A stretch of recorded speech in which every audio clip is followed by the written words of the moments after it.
হেডকোয়ার্টারের চিঠি ছাড়া সীমান্তে বিএসএফ বা বিজিবি কোনো ধরনের স্থাপনা নির্মাণ করতে পারবে না বলে সিদ্ধান্ত হয়েছে। বুধবার দুপুরে বিজিবি বিএসএফ অধিনায়ক পর্যায়ে পতাকা বৈঠকে এ সিদ্ধান্ত হয়েছে।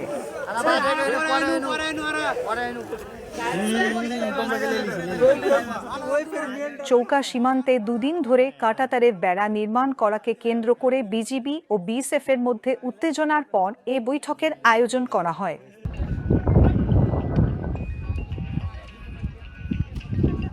৫৯ বিজিবির অধিনায়ক লেফটেন্যান্ট কর্নেল গোলাম কিবরিয়া বিষয়টি নিশ্চিত করেন।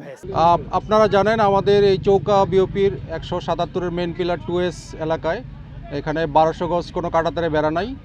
তো এখান ধরে গত 2 দিন ধরে বিএসএফ এখানে কাঁটাতারে বেড়া দেওয়ার জন্য মাটির খনন কাজ করছিল।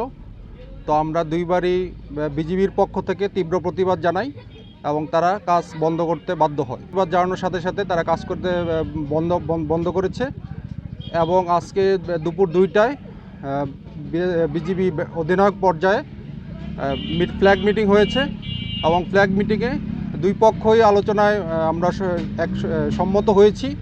এখানে ঊর্ধ্বতন কর্তৃপক্ষের বিজিবি হেডকোয়ার্টার এবং বিএসএফ হেডকোয়ার্টারের চিঠি বা এগ্রিমেন্ট ছাড়া কোনো ধরনের কনস্ট্রাকশন এখানে কোনো কাজ করবে না।